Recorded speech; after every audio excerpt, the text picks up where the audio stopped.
고등부 학생들도 이렇게 같이 참여했습니다.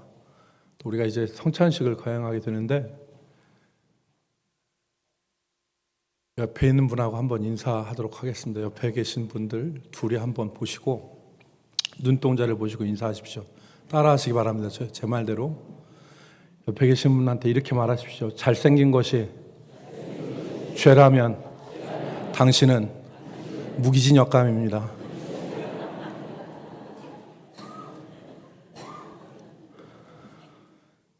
여러분 반갑습니다. 이제 오늘 우리는 이제 잠시 후면 성찬식을 거행하게 됩니다. 우리가 성찬식을 거행하는 이유는 예수님께서 명령하셨기 때문입니다.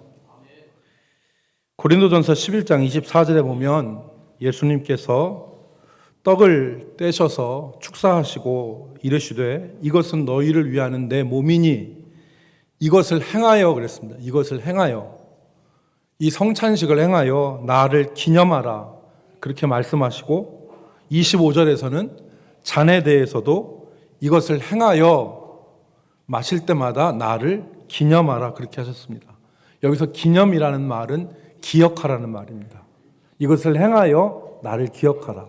그러므로 성찬은 세례와 함께 너희는 가서 모든 족속으로 제자를 삼아 아버지와 아들과 성령의 이름으로 세례를 주라 하신 이 명령과 함께 주님께서 우리에게 명하신 예식입니다. 여러분, 그래서 지난 2000년 동안 교회가 세워지는 곳마다 성찬식을 거행했습니다. 그러다 보니까 이 성찬에 대한 다양한 견해들이 나오게 되었습니다. 4가지 정도 크게 분류할 수 있는데 첫 번째로 이 성찬에 대한 견해 가운데 주님의 몸과 피를 상징하는 이 떡과 포도주가 사제가 성별 기도한 이후에는 진짜 주님의 몸과 그리고 주님의 피로, 주님의 살과 피로 변한다는 그런 견해가 있습니다. 이것이 화채설입니다. 될 화자를 써서. 즉, 이 떡과 포도주가 주님의 실제 몸이 된다는 것입니다. 로마 카톨릭의 성례관입니다.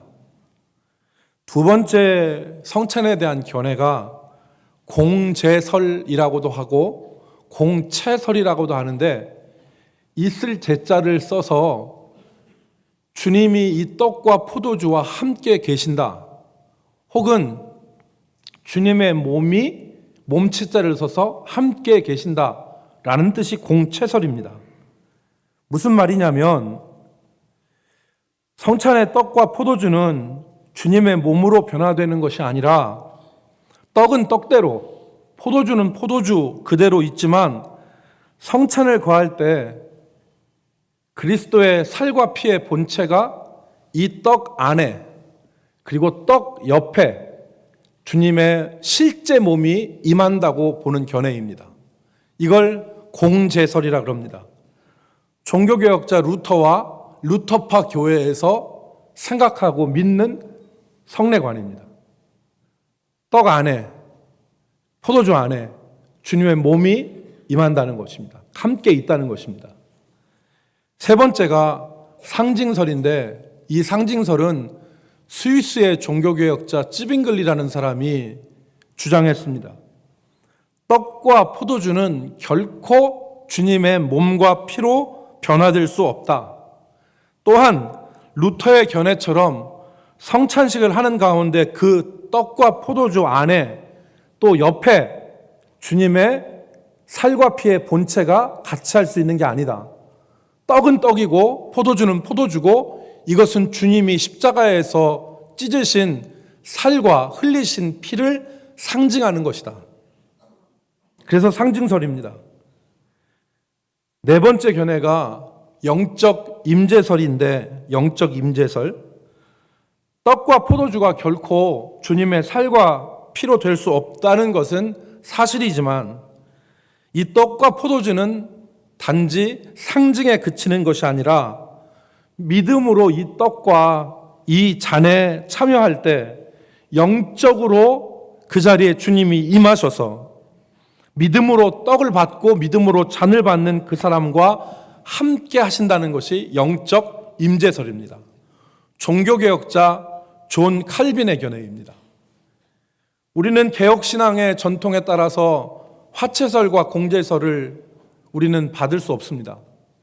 또 그렇지 않습니다. 실제로 떡이 살이 되고 이 잔이 피가 되는 것은 아닙니다. 우리가 믿음으로 이 성찬을 받을 때 주님이 영적으로 이 자리에 함께 하셔서, 특별히 믿음으로 성찬 받는 자들에게 함께 하셔서 그 사람과 동행하는, 또 그를 새롭게 하시는 역사가 이 성찬을 통해서 주어지고, 그래서 우리는 말씀과 함께 은혜 받는 수단으로서 말씀, 성찬, 그리고 우리가 그 세례, 그러니까 성례와 말씀과 기도가 은혜 받는 방편이라고 우리는 믿고 우리는 이 예식에 임하는 것입니다. 그런 의미에서 오늘 우리가 읽은 본문 요한복음 6장의 말씀은 성찬의 근본적인 의미를 우리에게 깨닫게 하는 말씀입니다. 여기에서 주님은 자신을 생명의 떡이라 그러셨어요. 그리고 우리가 이해하는 대로 이 내 살을, 내 피를 먹고 마시지 않으면 영생이 없고, 만약에 이 떡과 내 살과 피를 먹는 자는 영원히 다시 살아나리라 말씀을 하셨습니다. 여러분, 오늘 우리가 이 예수님께서 우리가 읽은 이 말씀을 하신 배경에 대해서 먼저 생각해 봐야 되는데, 예수님은 물고기 2마리와 보리떡 5개로 5,000명을 먹이셨습니다. 축사하시고 떼어 나누어 주니까 5,000명이 먹고도 12광주리가 남았습니다. 우리가 흔히 얘기하는 오병이어의 기적이죠. 근데 이 오병이어의 기적을 행했더니 사람들이 예수님께 다 몰려왔어요.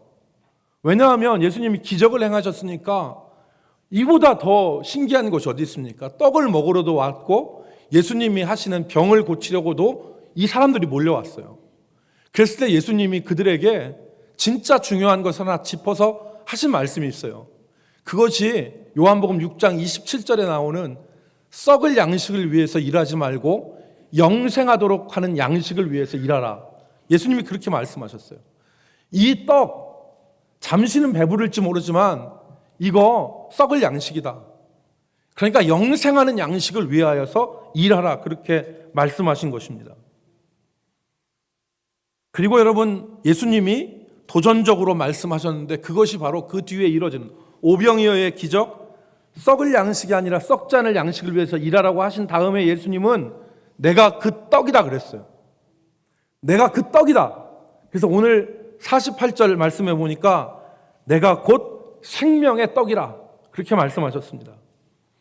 예수님은 오늘 자신을 하늘에서 내려온 생명의 떡이라고 말씀하신 후에 자신을 이스라엘 백성들 누구나 다 알고 있는 옛날 그들의 조상이 광야에서 먹었던 하늘에서 내린 떡 만나와 비교하셨습니다.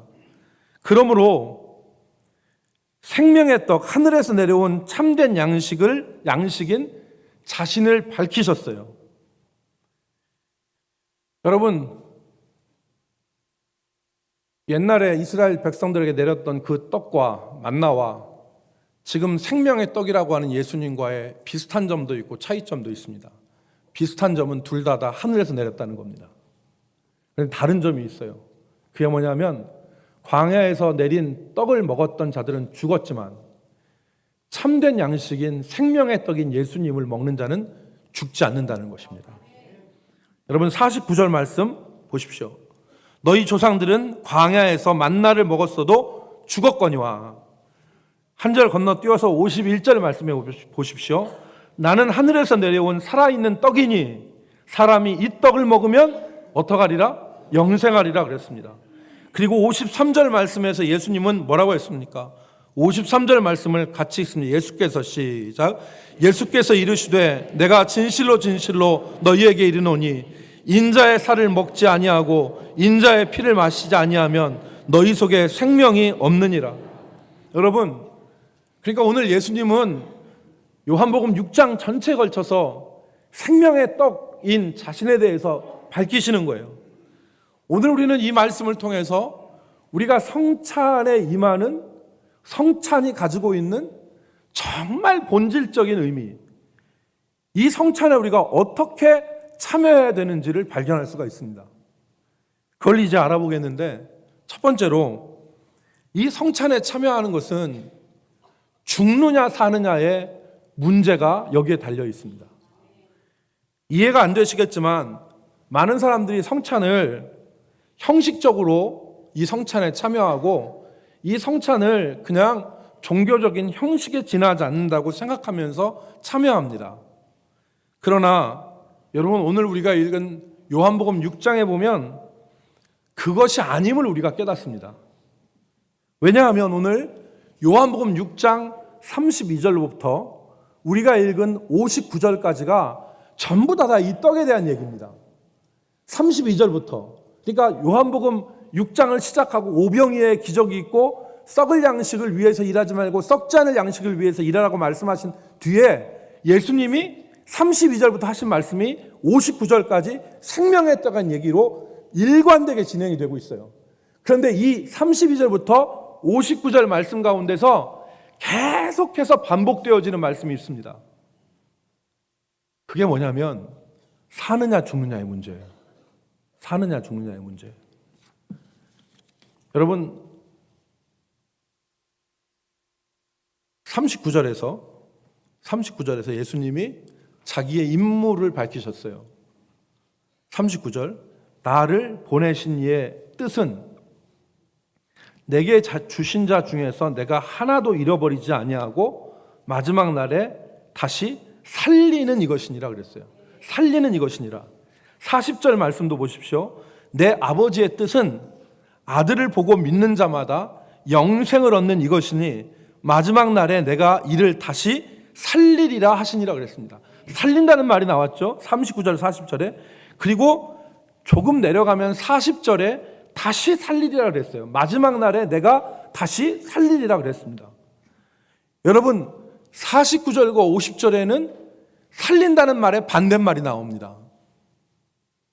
너희 조상들은 광야에서 만나를 먹었어도 죽었거니와 그랬어요. 54절에서 결정적인 말씀을 하시죠. 54절 같이 읽겠습니다. 내 살을 시작. 내 살을 먹고 내 피를 마시는 자는 영생을 가졌고 마지막 날에 내가 그를 다시 살리리라. 아멘. 살린다는 말씀이 나와요. 57절 여러분 같이 읽겠습니다. 살아계신 시작. 살아계신 아버지께서 나를 보내심에 내가 아버지로 말미암아 사는 것 같이 나를 먹는 그 사람도 나로 말미암아 살리라 그랬어요. 그러니까 이 생명의 떡을 먹는 것은 무엇과 관계되어 있느냐? 사는 것과 관련되어 있어요. 산다. 이걸 먹지 않으면 죽는다. 이 얘기입니다. 그러니까 성찬에 참여하는 것은 그냥 카스테라 빵 한 조각 입에다 넣고 잠깐 달콤함 느끼면서 삼키는, 그리고 포도주 잠깐 기별도 안 가게 조금의 미량 소량을 우리가 혀로 넘기고 목으로 넘기면서 잠깐 참여하는 종교적 형식이 아니라고요. 요한복음에 일관되게 지금 얘기하고 있는 것은 무엇이냐면 이걸 먹어야 산다는 거예요. 이걸 먹지 않으면 죽는다는 것입니다. 여러분, 이 떡과 잔이 생명과 연결되어 있음을 말씀하고 있는 것입니다. 그런데 이 성찬에 참여하는 것이 참 중요한데 주의할 것이 하나 있습니다. 그것은 예수님이 말씀하신 참 의도를 파악하는 것입니다. 예수님의 살과 피를 먹는다는 말을 제대로 파악하지 못하면 오늘 52절에 유대인들이 이 말씀을 듣고 혼란스러웠습니다. 어떻게 유대인들이 서로 예수님의 말씀을 듣고 다투었다고 그랬어요. 어떻게 저 사람의 살을 우리가 먹고 어떻게 저 사람의 피를 마시겠느냐, 이렇게 혼란스러워했다는 것입니다. 여러분, 생각해 보십시오. 형식적으로 이 떡과 잔을 먹는 사람마다 예수님께서 영생을 주시고 마지막 날에 그를 다시 살리려는 부활을 주시겠습니까? 단지 형식적으로 이 잔을, 이 떡을 먹고 마시는 사람에게 예수님께서 부활과 생명을 약속하신 말씀이겠습니까? 그게 아니겠죠. 그것이 아닙니다. 예수님이 말씀하신 생명의 떡인 자신을 먹는 것은 자신을 믿는 것을 의미합니다. 믿는 것. 사람이 음식물을 섭취해서 음식물을 먹는 그 사람과 음식이 먹는 행동을 통해서 하나가 되듯이 생명의 떡이신 예수님의 살과 피를 먹는다는 말은 무슨 말이냐? 믿음으로 예수님을 영접하여 예수님과 하나가 된다는 뜻입니다. 그게 이 살을 먹고 인자의 살을 먹고 인자의 피를 마신다는 것입니다. 그러므로 이 성찬에 참여하는 것은 어떠한 행동이냐? 예수님을 받아들이겠다고 하는 믿음 고백의 행동입니다. 내가 예수님을 믿습니다. 그리고 예수님을 내가 받아들입니다. 영접합니다. 라고 하는 것을 단지 마음이 아니라 우리가 눈으로 보는 이 외적인 형식으로 고백하는 믿음의 행동이 바로 이 성찬에 참여하는 것입니다. 그 사람에게 생명과 부활을 약속하신 것입니다. 여러분, 오늘 그런 의미에서 우리가 53절과 54절을 다시 읽어보도록 하겠습니다. 53절과 54절 예수께서 시작. 예수께서 이르시되 내가 진실로 진실로 너희에게 이르노니 인자의 살을 먹지 아니하고 인자의 피를 마시지 아니하면 너희 속에 생명이 없느니라. 내 살을 먹고 내 피를 마시는 자는 영생을 가졌고 마지막 날에 내가 그를 다시 살리리니. 55절 내 살은 참된 양식이요 내 피는 참된 음료로다. 할렐루야. 예수님이 말씀하신 건 이겁니다. 이 성찬에 참여해서 예수님의 살과 예수님의 피를 먹는다는 것은 예수님을 받아들인다는 겁니다. 그 사람에게 영생이 있고 그 사람을 내가 마지막에 다시 살리리라라는 믿음의 약속을 해 주시는 것입니다. 그러므로 우리가 이 성찬에 잠시 후에 떡과 잔을 받을 때는 믿음으로 받아야 됩니다. 내가 주님을 받아들입니다. 주님, 내가 주님을 영접합니다. 내가 주님과 하나 되기를 원합니다. 그러므로 이 떡과 잔은 믿음으로 받는 것이기 때문에 함부로 먹고 마실 수 없습니다. 믿음으로 예수님을 영접한 사람이 이 성찬을 받을 수 있습니다. 그래서 아직 세례받지 못하신 분들은 이 잔을 받지 못합니다. 그래서 다른 사람 떡이 쭉 돌아가고 잔이 쭉 돌아가는데 나는 세례 안 받았다고 안 줘. 그 여러분 차별해서가 아닙니다. 이건 함부로 먹고 함부로 마시는 것이 아니기 때문에 그렇습니다. 만약에 여러분 중에서 다 떡을 먹는데 나만 안 줬다고 서운한 분이 있으면 주중에 저한테 연락하십시오. 제가 빵 큰 걸로 하나 사드리겠습니다. 그러니까 이게 서운할 문제가 아니에요. 이건 믿음으로 참여하는 믿음의 고백입니다. 사랑하는 성도 여러분, 이 떡과 잔을 받는 것은 종교적 형식에 참여하는 것이 아닙니다. 사느냐 죽느냐의 문제입니다. 예수님을 믿는 믿음으로 생명을 얻고 마지막 날에 다시 살리실 것을 믿어서 그 믿음으로 참여하는 것이 바로 성찬에 참여하는 것입니다. 두 번째, 이 성찬의 본질적인 의미는 성찬을 받음으로 우리가 주님과 동거하고 주님과 동행하는 것을 확신하는 데 있습니다. 여러분, 주님이 우리가 이 떡과 잔을 먹고 마심으로 해서 주님이 우리 안에 거하시는 것을 우리가 확인할 수 있습니다. 56절 말씀을 보십시오. 내 살을 먹고 내 피를 마시는 자는 내 안에 거하고 주님 안에 거하고 나도 그의 안에 거하나니 그랬습니다. 여기 거한다는 말은 산다는 말입니다. 주님이 이 떡을 먹고 이 잔을 마시는, 즉 믿는 자에게는 주님이 그 안에 거한다는 얘기입니다. 주님이 그 안에 내주하신다는 것이죠. 임마누엘의 하나님이 그와 함께 하시는 것입니다. 우리는 이 점을 기억해야 됩니다. 주님이 내 안에 계시는구나. 주님이 나와 함께 하시는구나. 이걸 기억해야 됩니다. 우리는 이 사실을 잊어버려서 주님이 내 안에 계시는 것은 아랑곳하지 않고 우리 홀로, 우리 뜻대로, 우리의 생각대로 우리가 살아갈 때가 많습니다.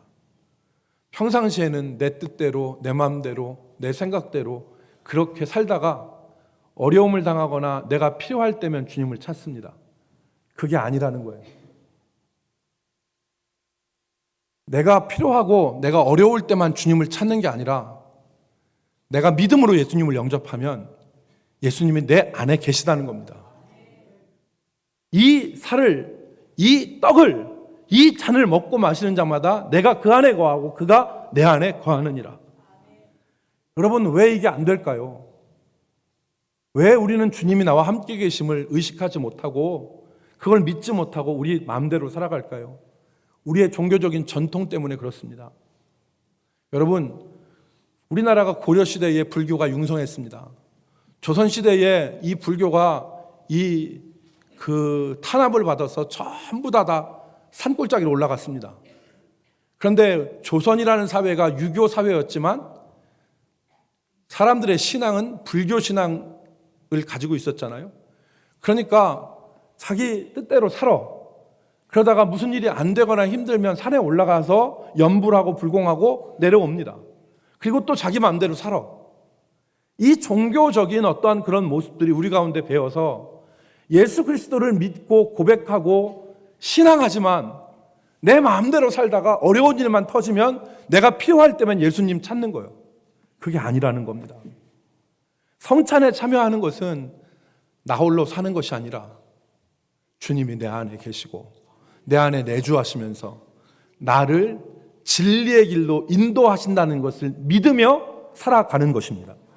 그것이 성찬의 의미입니다. 이제 성찬 받을 때 고백하십시오.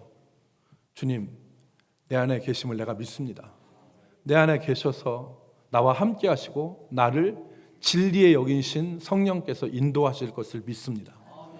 주님, 내가 주님과 언제나 하나 되기를 원합니다. 이 마음으로 성찬 받기를 주의 이름으로 축복합니다. 마지막 세 번째는 이 성찬의 본질적인 의미는 주님의 십자가를 기억하고 전하는 데 있습니다. 고린도전서 11장 26절 말씀에 보면 너희가 이 떡을 먹으며 이 잔을 마실 때마다 주의 죽으심을 그가 오실 때까지 전하는 것이라 그랬습니다. 여러분, 우리는 성찬에 임할 때마다 십자가에서 달려 돌아가신 주님의 그 죽으심을 기억하는 것입니다. 우리가 30년 전에 구원받았고 우리가 40년 전에 구원받았고 우리가 어머니 뱃속에 있을 때부터 교회에 나와서 그 구원의 사건이 까마득한 옛날 일이 될 수도 있습니다. 그런데 이 보에 쌓여있는 이 떡과 잔을 볼 때 우리는 세마포로 십자가에서 달려서 세마포로 장사 지낸 바 된 예수 그리스도의 십자가와 몸을 생각할 수 있는 것이죠. 나로 인해서 주님이 십자가에 못 박혀 죽으셨구나. 우리는 주님의 죽으심을 이 성찬을 대할 때마다 십자가를 생각하는 겁니다. 그리고 그 십자가를 생각하면서 우리는 이 주님의 죽으심을 전하는 것입니다. 세상 사람들에게는 십자가가 미련해 보이고 유대인들에게는 거리끼는 것이 되고 헬라인에게는 미련한 것이지만 구원받을 우리에게는 십자가는 하나님의 능력이 되는 것이죠. 그러므로 우리는 십자가를 바라봐야 됩니다. 우리의 자유가, 우리의 소망이, 우리의 구원이 바로 이 십자가에 있습니다. 이 십자가에 있기 때문에 이 십자가를 붙들고 십자가가 살아있는 사람이 참된 사람입니다. 여러분, 우리가 이것을 전해야 되죠. 그러나 전하는 것이 쉽지 않고 잘 되지 않습니다. 요즘에 믿지 않는 사람들이 너무 많아요. 2015년 인구 센서스를 보니까 대한민국의 무종교 인구가 종교가 하나도 없는, 아무것도 안 믿고 사는 게 편하다 이렇게 생각하는 사람이 56.1%입니다. 대한민국의 신앙이라고 가진 종교를 가진 사람이 44%입니다. 그런데 그 가운데 예수 그리스도의 보혈과 십자가의 능력을 아는 사람은 극히 적습니다. 그래서 우리가 이 십자가를, 이 성찬을 대할 때는 주님의 죽으심, 십자가를 기억하는 것이고 이후에 우리는 전해야 됩니다. 그런데 요즘에 이상합니다. 우리나라 사회가 주님께로 등을 돌린 것 같아요.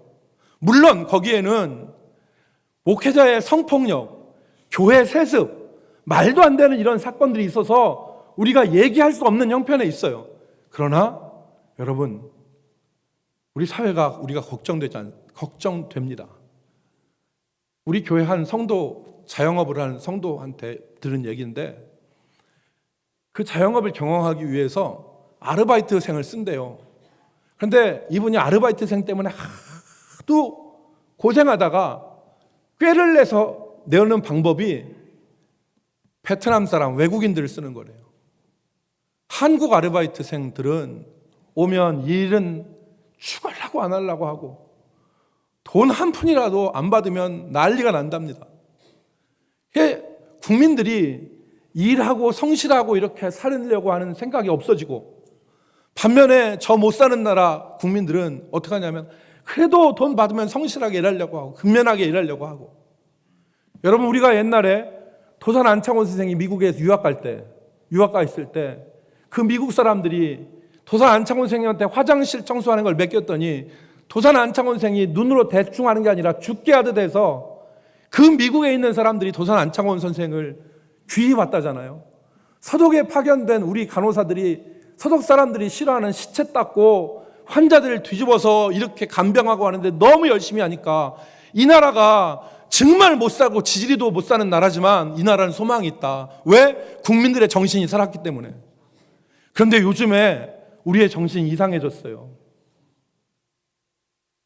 쾌락이 사람의 정신을 좀먹고 교만과 나태함 같은 것이 국민들을 완전히 무너뜨려 가고 있지 않습니까? 이런 악한 시대입니다. 그런데 우리는 이런 악한 시대에 예수 믿으라는 말을 잘 못해요. 그러나 여러분, 이런 상황에도 우리를 기다리는 사람이 있습니다. 주의 죽으심을 전할 때 그 복음을 기다리는 사람이 그 악한 시대 가운데도 있습니다. 왜냐하면 여러분, 사도행전 13장 48절 말씀에 보면 이렇게 기록되어 있습니다. 이방인들이 듣고 기뻐하며 하나님의 말씀을 찬송하며, 그 다음에 뭐라고 했습니까? 영생을 주시기로 작정한 자는 다 믿더라. 하나님이 태초부터 영생을 주시기로 작정한 사람들이 있다는 겁니다. 그런데 그들이 예수 믿는 사람들과 적적하면 그들이 다 예수 그리스도께로 돌아오고 작정한 자들은 다 믿는다는 겁니다. 그러므로 여러분, 오늘 예수님이 요한복음 39절에 이렇게 말씀하셨습니다. 나를 보내신 자의 뜻은 내게 주신 자 중에서 하나도 잃어버리지 아니하고 마지막 날에 다시 살리는 것이라. 아버지께서 주님께 주신 자들이 있습니다. 우리는 그들을 만나는 거예요. 우리 주변에 그런 사람들이 있습니다. 여러분, 저는 개인적으로 어려서부터 엉금엉길 때부터 교회를 다녔어요. 그러다가 중학교 1학년 때 뭔 시험이 들었습니다. 그래서 중학교 1학년부터 중학교 3학년 때까지 그때의 얘기대로 교회를 끊었어요. 교회 안 나갔습니다. 주일만 되면 야구장에 운동장에 가서 친구들하고 야구했어요. 그런데 제 중학교 3학년 옆에 앉은 짝꿍인 유정현이라는 애가 한 달 동안 저를 교회 나오라고 그렇게, 그때는 귀찮게 한 건데 요즘 말로 하면 전도를 했어요. 그래서 한 달 동안 얼마나 늘어붙었는지 제가 나중에 졌다. 그리고 한 번은 가주마 하고서 갔는데, 그 첫 시간에 한 번 딱 갔는데 하나님이 저를 확 잡으셔서 그 다음부터 지금까지 못 떠나고 다닙니다. 여러분, 오늘 우리의 전함을 기다리는 사람들이 있어요. 기다리는 사람, 준비되어진 영혼들이 있습니다. 우리가 성찬에 임할 때 주의 죽으심을 기억하고 주의 죽으심을 전하는 그것이 우리의 사명인 것을 기억하실 수 있기를 주의 이름으로 축복합니다. 기도하겠습니다. 하나님, 오늘 우리가 성찬을 대할 때 이 성찬의 의미를 바로 알게 하여 주시고 믿음으로 이 성찬에 참여하게 하여 주시옵소서. 예수님의 이름으로 기도 올리옵나이다. 아멘.